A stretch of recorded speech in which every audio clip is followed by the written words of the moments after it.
Hi everyone, welcome to my YouTube channel. तो आज का हमारा वीडियो हिंदी पेडागोजी से है। इस वीडियो में हम हिंदी पेडागोजी के लगभग 15 प्रीवियस ईयर के प्रश्नों को कवर करेंगे, जो कि सीटेट पेपर यानी हिंदी पेडागोजी से जो क्वेश्चन आते हैं, पेपर फर्स्ट और पेपर सेकंड भाषा वाले जो क्वेश्चन पूछे जाते हैं तो हिंदी में, तो पेपर फर्स्ट और सेकंड दोनों के लिए ये सारे क्वेश्चन मोस्ट इंपॉर्टेंट क्वेश्चन हैं। तो चलिए आइए देखिए इसमें पहला वाला क्वेश्चन कि जब हम यह कहते हैं कि भाषा यादृच्छिक है तो इसका तात्पर्य है।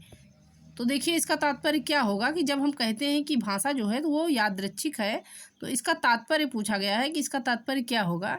तो पहला वाला ऑप्शन देखिए कि भाषा पहले से निर्धारित सिद्धांतों का पालन करती है, यानी इसका तात्पर्य यही होगा कि भाषा जो है तो वो पहले से निर्धारित सिद्धांतों का पालन करती है। या अगला पॉइंट देखिए कि भाषा के शब्दों और उनके अर्थों के बीच अंतर्निहित संबंध है। या थर्ड वाला है कि शब्दों और उनके अर्थों के बीच संबंध किसी ठोस कारण पर आधारित है, ना कि बस यूं ही है। या अगला है फोर्थ वाला पॉइंट देखिएगा कि भाषा के शब्दों और उनके अर्थों के बीच किसी प्रकार का अंतर्निहित संबंध नहीं है। तो देखिए कि जब हम कहते हैं कि भाषा जो है तो वो यादृच्छिक है, तो इसका तात्पर्य पूछा गया है, इसका तात्पर्य क्या होगा। तो देखिए कि इसका तात्पर्य यही होगा कि भाषा के शब्दों और उनके अर्थों के बीच किसी प्रकार का अंतर्निहित संबंध नहीं है, यानी इसका तात्पर्य यही होगा कि भाषा के अर्थों यानी भाषा के अर्थों और शब्दों के बीच में तो किसी प्रकार का अंतर्निहित संबंध नहीं है। तो इसका राइट आंसर हो जाएगा ऑप्शन नंबर 4। अब देखिए अगला वाला क्वेश्चन नंबर 2 है कि किसी टॉपिक पर मानस मंथन करने के बाद भी, यानी बहुत मंथन करने के बाद में, गहन विचार करने के बाद में, गहन सोच करने के बाद में भी एक बालिका जो है तो अपने आप से अनुच्छेद नहीं लिख पाती है। यानी वो घोर मंथन कर रही है, मानस मंथन कर रही है, तो बालिका जो है अपने आप से अनुच्छेद नहीं लिख पा रही है।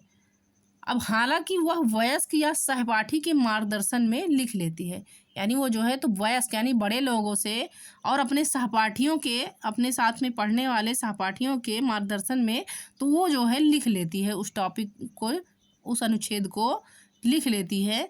तो इस प्रकार के मार्गदर्शन को आप क्या कहेंगे। यानी किसी टॉपिक पर गहन मंथन करने के बाद में जो बालिका जो है तो वो अनुच्छेद अपने आप से नहीं लिख पाती है, किंतु जो है वो वयस्क और सहपाठियों के मार्गदर्शन में तो वो लिख लेती है। तो आप इस प्रकार के मार्गदर्शन को क्या कहेंगे। तो पहला वाला ऑप्शन देखिएगा कि टीम शिक्षण, यानी आप इस प्रकार के मार्गदर्शन को तो टीम शिक्षण कहेंगे। या सेकंड है कि मदद यानी स्काफ फोल्डिंग कहेंगे आप, यानी इस प्रकार के मार्गदर्शन को तो स्काफ फोल्डिंग कहेंगे आप, या सहपाठी शिक्षण कहेंगे, या अगला है कि सहपाठी परामर्श कहेंगे। तो देखिए कि इस प्रकार के मार्गदर्शन को, यानी इसमें जो है इस प्रकार के मार्गदर्शन में, तो इस प्रकार के मार्गदर्शन में क्या कहा गया है कि इसमें वयस्क और सहपाठियों के मार्गदर्शन में जो लड़की है तो वो लिख लेती है, यानी उस टॉपिक को वो लड़की लिख लेती है। तो ऐसे मार्गदर्शन को कहा जाता है मदद, यानी इस मार्गदर्शन को कहा जाता है मदद, यानी इसका फोल्डिंग। इसका राइट आंसर हो जाएगा ऑप्शन नंबर 2। अब देखिए अगला वाला क्वेश्चन, 3rd नंबर क्वेश्चन देखिएगा कि भाषा अर्जन केवल तभी घटित होता है जब। तो देखिए कि भाषा अर्जन यानी अर्जित, भाषा अर्जित किया जाता है, भाषा अर्जन किया जाता है तो वो केवल तभी घटित होता है तो जब क्या होता है। तो पहला है ऑप्शन कि बच्चों को भाषा का परिवेश यानी एक्सपोजर दिया जाए, यानी बच्चों को जो है तो भाषाई परिवेश दिया जाए तभी भाषा घटित होगा। या अगला है कि बच्चों को व्याकरण के नियम सिखाए जाएं, यानी बच्चों को जो है तो व्याकरण के नियम सिखाए जाएं तभी भाषा जो है घटित होगा। या अगला है कि बच्चों को अनुवाद करने का जो है अभ्यास कराया जाए। या फोर्थ है कि बच्चों को पठन की अवसर दिया जाए। तो देखिए कि भाषा अर्जन केवल तभी घटित होता है जब बच्चों को भाषा के परिवेश यानी एक्सपोजर दिया जाए, यानी भाषा का इन्वायरमेंट दिया जाए, उस इन्वायरमेंट में बच्चे रहेंगे तभी जो है वो भाषा जो है उनके अंदर में घटित होगी, वो अर्जन करेंगे भाषा का। तो भाषा का जो है इन्वायरमेंट यानी पर्यावरण दिया जाएगा, उस वही माहौल मिलेगा उनको, तब बच्चों को जो है भाषा अर्जन घटित होगा। यानी इसका राइट आंसर हो जाएगा कि बच्चों को भाषा का परिवेश यानी एक्सपोजर दिया जाए। तो सही उत्तर इसका हो जाएगा ऑप्शन नंबर 1। अब चलिए देखिए अगला वाला क्वेश्चन है, नंबर 4 का क्वेश्चन है, यानी क्वेश्चन नंबर 4 है कि निम्नलिखित में से कौन सा कथन पाठ्य पुस्तक के बारे में सही है। अब पाठ्य पुस्तकों के बारे में कहा गया है कि कौन सा कथन सही है। तो पहले वाले ऑप्शन में देखिए कि पाठ्य पुस्तक का स्थान कोई दूसरा नहीं ले सकता, यानी पाठ्य पुस्तक के बारे में तो ये कथन सही है कि पाठ्य पुस्तक का स्थान जो है तो कोई दूसरा नहीं ले सकता। या अगला है कि पाठ्य पुस्तक अध्यापक और विद्यार्थी के लिए एकमात्र महत्वपूर्ण सामग्री है। या नेक्स्ट वाला देखिएगा कि यह पाठचर्या में उल्लिखित उद्देश्यों को प्राप्त करने में मदद करती है। या फोर्थ है कि ये सत्र के लिए शैक्षिक गतिविधियों की योजना है। तो देखिए कि इसमें पाठ्य पुस्तक के बारे में कौन सा कथन सही है पूछा गया है। तो देखिए कि पाठ्य पुस्तकों के बारे में कौन सा कथन सही है। तो चलिए हम देखते हैं। तो इसका राइट आंसर हो जाएगा ऑप्शन नंबर 3 कि यह पाठचर्या में उल्लिखित उद्देश्यों को प्राप्त करने में मदद करती है, यानी इसका सही उत्तर हो जाएगा ऑप्शन नंबर 3 कि पाठ्य पुस्तकों के बारे में सबसे सही कथन यही होगा कि यह पाठचर्या में उल्लिखित उद्देश्यों को प्राप्त करने में मदद करती है। तो आइए देखिए अगला वाला क्वेश्चन नंबर 5 देखिएगा कि आप कक्षा 5 के अध्यापक हैं। अपने विद्यार्थियों को पाठ्य सामग्री अच्छी तरह से पढ़ने के लिए कहा है। उसके बाद आप संदर्भ और प्रसंग को ध्यान में रखते हुए प्रश्नों के उत्तर देने के लिए कहते हैं। इस प्रक्रिया के द्वारा आप विद्यार्थियों को किस तरह के पठन के लिए प्रोत्साहित कर रहे हैं। आप जो हैं तो एक कक्षा 5 के अध्यापक हैं। आपने विद्यार्थियों को जो है तो पाठ्य सामग्री अच्छी तरह से पढ़ने के लिए कहा है। विद्यार्थियों को जो है तो आपने पाठ्य सामग्री को अच्छी तरह से पढ़ने के लिए कहा है। उसके बाद में देखिए कि आप उसके बाद में संदर्भ और प्रसंग को ध्यान में रखते हुए प्रश्नों के उत्तर देने के लिए आपने विद्यार्थियों से कहा है। इस प्रक्रिया के द्वारा आप विद्यार्थियों को किस तरह के पठन के लिए प्रोत्साहित कर रहे हैं, यानी इस प्रक्रिया के द्वारा तो आप बच्चों को विद्यार्थियों को तो किस तरह के पठन के लिए प्रोत्साहित कर रहे हैं। तो आइए देखिए, पहला है गहन पठन, उसके बाद विस्तृत पठन, थर्ड है कि बारीकी से पठन या सरसरी तौर पर पठन, यानी ये पठन किस तरह का होगा। तो देखिए कि ये पठन जो है तो ये गहन पठन होगा, यानी इसका राइट आंसर हो जाएगा ऑप्शन नंबर 1। अब चलिए देखिए अगला वाला क्वेश्चन है 6 नंबर क्वेश्चन देखिएगा कि किसी पाठ्य सामग्री से विशिष्ट सूचना निकालने के उद्देश्य से गहन पूर्वक या गहराई से उस पाठ्य सामग्री को पढ़ने का कौशल ... बोध है, यानी किसी पाठ्य सामग्री से तो विशिष्ट सूचना निकालने के उद्देश्य से गहन पूर्वक या गहराई से उस पाठ्य सामग्री को पढ़ने का कौशल, तो ये ... का बोध है, यानी किसका बोध है। तो पहला वाला ऑप्शन देखिएगा कि ये मूल्यांकन परक, यानी ये मूल्यांकन परक का बोध है, या वैश्विक बोध है, या स्थानीय बोध है, या निष्कर्षात्मक बोध है। तो देखिए कि किसी पाठ्य सामग्री से विशिष्ट सूचना निकालने के उद्देश्य से गहन पूर्वक या गहराई से उस पाठ्य सामग्री को पढ़ने का कौशल, तो उस सामग्री को पढ़ने का कौशल जो है तो ये स्थानीय बोध है, यानी इसका राइट आंसर हो जाएगा ऑप्शन नंबर 3।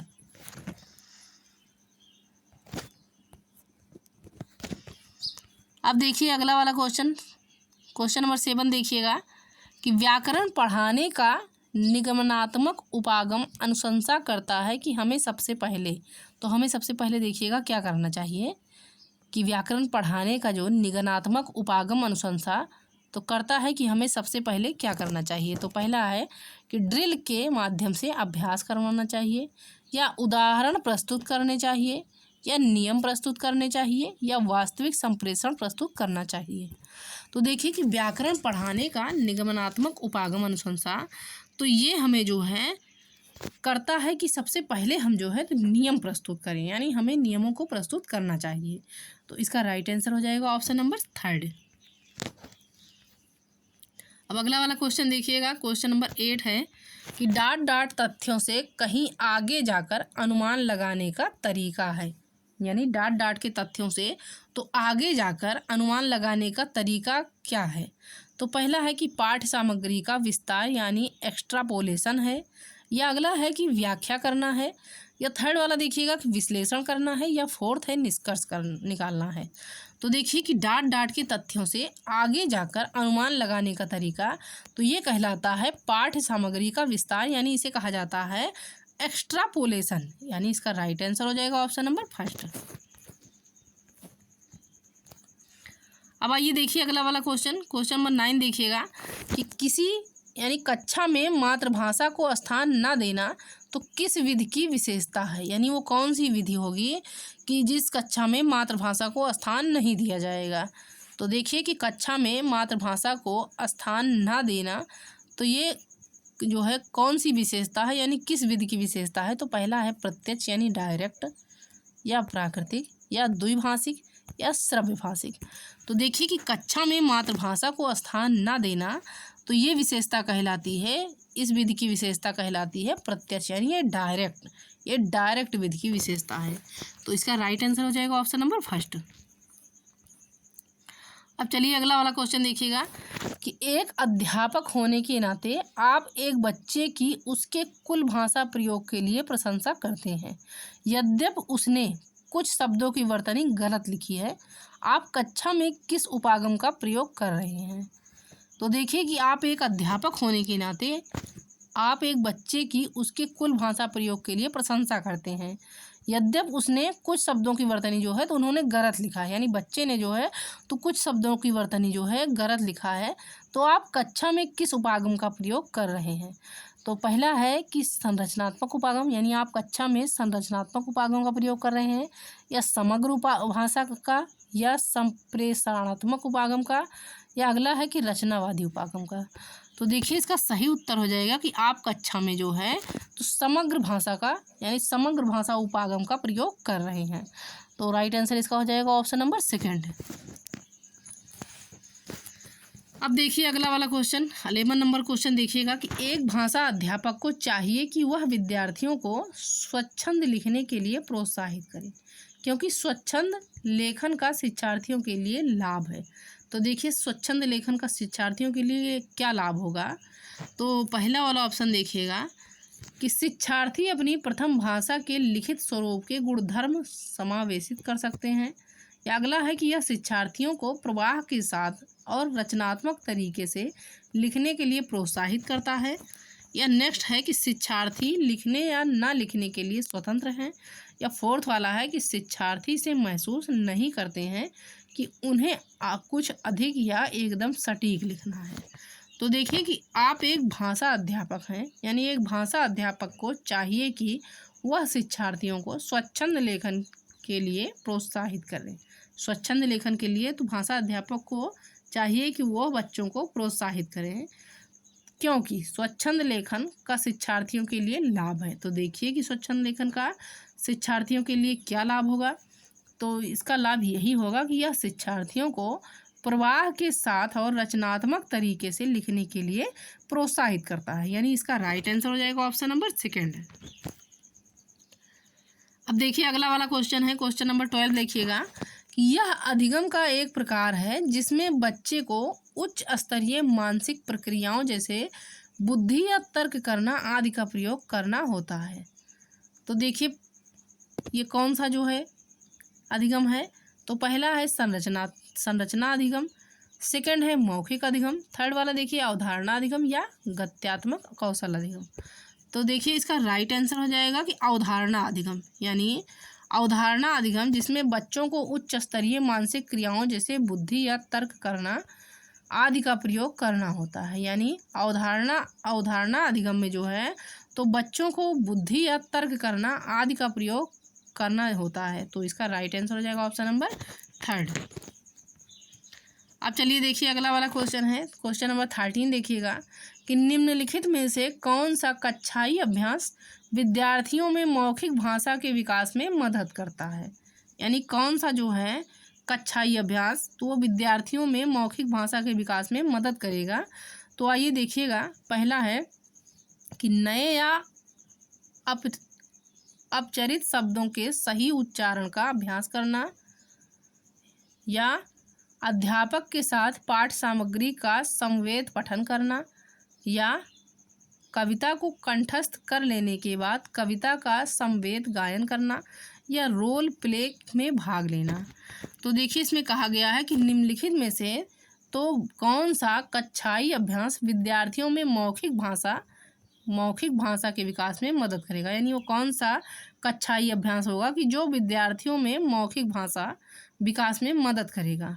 तो इसका राइट आंसर हो जाएगा कि रोल प्ले में भाग लेना। यानी जब विद्यार्थी रोल प्ले में भाग लेंगे तो वो जो है मौखिक भाषा के विकास में मदद करेगा।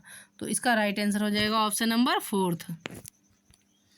अब चलिए देखिए अगला वाला क्वेश्चन नंबर 14 देखिएगा कि आप हिंदी भाषी अध्यापक हैं। आप जो हैं तो एक हिंदी भाषी अध्यापक हैं और आपकी नियुक्ति पंजाब के एक प्राथमिक विद्यालय में होती है। अब चूंकि आप स्थानीय भाषा नहीं जानते हैं, यानी आप वहाँ की स्थानीय भाषा नहीं जानते हैं, पंजाब की स्थानीय भाषा नहीं जानते हैं, तो आपको क्या करना चाहिए। अब देखिए कि आप जो हैं तो एक हिंदी भाषी अध्यापक हैं और आपकी नियुक्ति पंजाब के एक प्राथमिक विद्यालय में होती है। अब जो है आपको वहाँ का स्थानीय भाषा नहीं पता है, आपको पंजाबी नहीं आती है, तो ऐसी सिचुएशन में आपको क्या करना चाहिए। तो पहला है कि समुदाय को हिंदी सीखने के लिए प्रेरित करना चाहिए, यानी वहाँ के बच्चों को जो है तो हिंदी सीखने के लिए प्रेरित करना चाहिए आपको, या किसी हिंदी भाषी क्षेत्र में स्थानांतरण के लिए आवेदन कर देना चाहिए। यानी आपको जहाँ पर वहाँ कहीं हिंदी भाषी क्षेत्र है तो वहाँ आपको ट्रांसफ़र अपना करवा लेना चाहिए। या अगला है कि बच्चों की भाषा को एक संसाधन के रूप में इस्तेमाल करना चाहिए और शिक्षण कार्य आरंभ कर लेना चाहिए। या फोर्थ है कि अंग्रेजी में संप्रेषण करना चाहिए। तो देखिए कि आप एक हिंदी भाषी अध्यापक हैं और आपकी नियुक्ति तो पंजाब की एक प्राथमिक विद्यालय में होती है। अब चूंकि आपको वहाँ की स्थानीय भाषा नहीं पता है, तो आपको ऐसी सिचुएशन में वहाँ के बच्चों की भाषा को एक संसाधन के रूप में इस्तेमाल करना चाहिए और शिक्षण कार्य आरंभ कर देना चाहिए। तो राइट आंसर इसका हो जाएगा ऑप्शन नंबर 3। अब चलिए सबसे लास्ट क्वेश्चन देखिएगा, इस वीडियो में सबसे लास्ट वाला क्वेश्चन है कि भाषा अधिगम में निदानात्मक परीक्षण का उद्देश्य है क्या है। यानी भाषा अधिगम में तो निदानात्मक परीक्षण का उद्देश्य पूछा गया है कि क्या है। तो चलिए देखिए कि पहला है कि विद्यार्थियों के प्रगति रिपोर्ट कार्ड में प्राप्त फल लिखना। यानी भाषा अधिगम में तो निदानात्मक परीक्षण का उद्देश्य यही है कि विद्यार्थियों के प्रगति यानी रिपोर्ट कार्ड में प्राप्त फल लिखना, या योगात्मक आकलन के लिए योजना एवं प्रश्न बनाना। या थर्ड है कि अभिभावक शिक्षक बैठक में अभिभावकों को सूचित करना और ध्यान देने के लिए कहना। या अगला है कि बच्चों की समझ में रह गए अंतरों को जानना और उपचारात्मक कदम उठाना। तो देखिए कि भाषा अधिगम में निदानात्मक परीक्षण का उद्देश्य यही है कि बच्चों की समझ में जो रह गए अंतरों को जानना और उपचारात्मक कदम उठाना। यानी इसका राइट आंसर हो जाएगा ऑप्शन नंबर 4।